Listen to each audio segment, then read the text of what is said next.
Hi అండి, welcome to Shri Lakshmi kitchen. ఈరోజు నేను నెల్లూరు స్టైల్లో చేపల పులుసు ఎలా ప్రిపేర్ చేయాలో చూపిస్తానండి. మెంతులు ఆవాలు వేసి ఎలా ప్రిపేర్ చేయాలో చూపిస్తాను. ముందుగా ఇవి కేజీ చేప ముక్కలండి. శుభ్రంగా కడిగి క్లీన్ చేసి నీట్గా పక్కన పెట్టుకున్నాను. ఇప్పుడు ఇందులోకి ఒక చిన్న నిమ్మకాయ ఇంత చింతపండు రసం తీసి పెట్టానండి. ఒక 2 పెద్ద సైజు టమాటాలు, ఒక పెద్ద ఉల్లిపాయ ఇలా కట్ చేసి పెట్టుకోవాలండి. మిక్సీలో వేసి గ్రైండ్ చేసుకోవాలి. అవి నెక్స్ట్ ఎలా ప్రిపేర్ చేయాలో చూపిస్తాను. 2 మీడియం సైజు ఉల్లిపాయలు ఇలా పొడవుగా కట్ చేసి పెట్టానండి. ఒక 8 పచ్చిమిర్చి ఇలా నాట్లు పెట్టి పెట్టాను. ఒక చిన్న మామిడికాయ ఇలా పొడవుగా బద్దల్లా కోసి పెట్టాను అనమాట అండి. ఇప్పుడు ఎలా ప్రిపేర్ చేయాలో చూపిస్తాను. ఈ చేపల పులుసు చాలా రుచిగా చాలా బాగుంటుందండి. 3 రోజుల వరకు నిల్వ ఉంటుంది ఇది ఫ్రిడ్జ్లో పెట్టకపోయినా.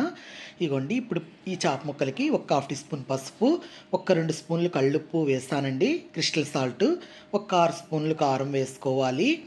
కారం ఎక్కువ ఉంటేనే బాగుంటుందండి ఈ ఈ కూరకి. అలాగే మొత్తం అంతా కూడా ఒకసారి కలిపేసుకోవాలి. ఇలా అంతా కలిపేసుకున్న తర్వాత కొద్దిగా ఒక 3 స్పూన్ల ఆయిల్ వేసుకుని ఈ ముక్కలకంతా అంటేలాగా అంతా కలుపుకుని మిక్స్ చేసుకుని పక్కన పెట్టుకోవాలి. ఇలా మిక్స్ చేసుకుని పక్కన పెట్టేసుకోవాలన్నమాట అండి. చూడండి, ఇవన్నీ ఒక ప్లేట్లో పెట్టేస్తాను. ఇప్పుడు ఒక 2 స్పూన్లు ధనియాలు, 1 స్పూన్ మెంతులు వేపి పెట్టుకున్నానండి. ఇవి ఇలా వేపి పెట్టుకోవాలి. 1 స్పూన్ జీలకర్ర.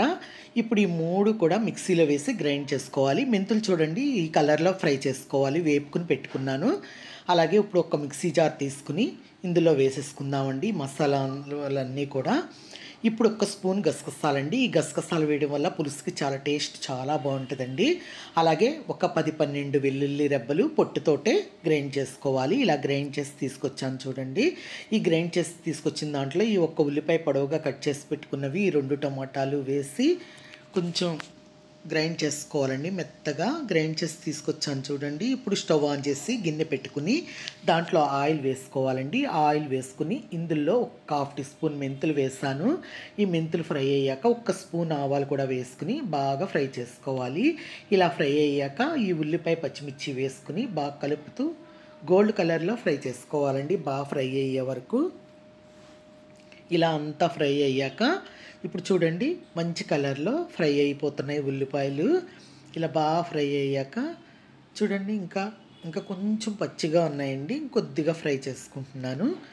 ఇప్పుడు ఫ్రై అయ్యేటప్పుడే ఒక 2 రెమ్మల కరివేపాకు, ఒక చిన్నగా కొత్తిమీర కొంచెం వేసుకుని కలుపుకోవాలండి. ఒకసారి అంతా కలిపేసుకుని ఇవి మనం గ్రైండ్ చేసి పెట్టుకున్నాం కదండి, ఉల్లిపాయ టమాటో మసాలాలు అన్నీ కూడా ఆ పేస్ట్ కొద్దిగా వేసుకోవాలండి. వేసుకుని అది కూడా మంచి కలర్ మంచి సువాసన వచ్చేంత వరకు ఫ్రై చేసుకోవాలి.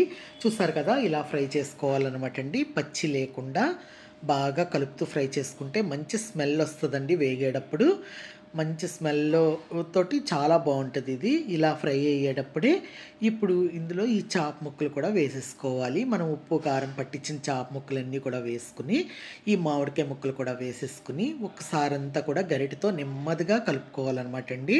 ఇగోండి, కొంచెం మసాలా ముద్ద గ్రైండ్ చేసుకున్నది వేసి కొంచెం ఉంచేస్తున్నానండి. మనం పులుసులో వేసుకుందాం ఇది ఇప్పుడు ముక్కల కంటేలాగా మొత్తం అంతా కూడా గరిటెతో చిన్నగా కదుపుకోవాలి.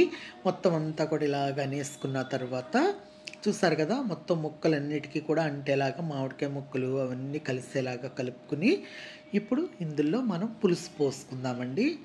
నేను చింతపండు రసం తీసి పెట్టాను కదా, ఆ రసం అంతా కూడా వేసేస్తున్నాను.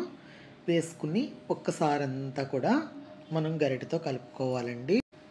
పులుసు అంతా పోస్తానండి ఈ రసం వేసాక ఒకసారి మళ్ళీ గరిటెతో చిన్నగా కదుపుకోవాలి.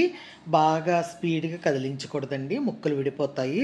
ఇలా అంతా కూడా ఒకసారి మిక్స్ చేసుకోవాలి. ఈ మసాలా అంతా కూడా ఈ చింతపండు రసంలో కలిసేలాగా మొత్తం అంతా కూడా పట్టించుకోవాలి. మనం మసాలాల్లో నేను మెంతులు వేపి ఫ్రై చేసి వేసాను కదండి, ఆ మెంతి ఫ్లేవర్ కూడా చాలా బాగా వస్తుందండి స్మెల్. ఇలా అంతా కలుపుకోవాలి. కలుపుకున్న తర్వాత ఒకసారి మనం ఈ మసాలా ముద్ద ఉంది కదండి, కొంచెం అది కూడా వేసేసుకుంటున్నాను. వేసేసుకుని మళ్ళా కొద్దిగా కొత్తిమీర కొంచెం కరివేపాకు వేసుకుని ఒకసారి అంతా కలుపుకోవాలండి. కలిపేసుకుని మనం అన్నీ కరెక్ట్గా సరిపోయినాయండి. శుభ్రంగా మనకి పులుసు పోసాను, మొత్తం అన్నీ కూడా వేసేస్తాను. ఇప్పుడు దీన్ని బాగా మరిగించుకోవాలండి. పులుసు బాగా మరగాలి. ఇప్పుడు మూత పెట్టేసుకుని మనం అంతేలా కలిపేసుకున్న తర్వాత అప్పుడు మూత పెట్టేసుకుని కొంచెం కుక్ అవనిద్దామండి. ఇలాగ నేను బాగా పులుసు మరిగేంత వరకు మరిగించుకోవాలి. చూడండి మూత తీసి చెక్ చేసుకుందాము. ఇప్పుడు ఇందులో కొత్తిమీర, కరివేపాకు వేసుకుని 2 నిమిషాలు ఉడకచ్చి ఇవి ఉడికేటప్పుడే మనం ఉప్పు, కారం చెక్ చేసుకోవాలి. ఏది సరిపోయినా ఇప్పుడే వేసుకోవాలన్నమాట అండి. వేసుకుని స్టవ్ ఆపేసుకుని చూడండి నేను స్టవ్ ఆపేసాను. చూడండి ఎంత బాగుందో యమ్మీగా చేపల పులుసు. ఈ చేపల పులుసు అయితే మాత్రం చాలా డిఫరెంట్గా, చాలా టేస్ట్ అయితే మటుకు మాత్రం చాలా బాగుంటుందండి. ఇలా ఒక మామిడికాయ ముక్క వేసుకుని, ఇలా ఒక చేప ముక్క వేసుకుని కలుపుకుని తింటే రుచి అయితే మటుకు మాత్రం చాలా వేరే నెక్స్ట్ లెవెల్లో ఉంటుందండి. చూసారు కదా పులుసు ఎంత బాగా వచ్చిందో. ఇలాగా ఏ ముక్కకు ఆ ముక్క ఇలాగ గట్టిగా అయిపోద్ది అనమాట అండి. ఈ మామిడికాయ వేసాం, టమాటా వేసాం, చింతపండు రసం వేసాం, పులుపు ఎక్కువ అవుతుందేమో అనుకుంటారు మీరు, కానీ పులుపు అయితే మటుకు మాత్రం ఎక్కువ అవ్వదండి. నేను మెంతిపిండి వేసాను, మెంతులు వేసాను, ఈ ఆవాలు ఇవన్నీ పులుపు లాక్కుని చాలా రుచి అయితే మటుకు మాత్రం వేరే నెక్స్ట్ లెవెల్లో ఉంటుందండి.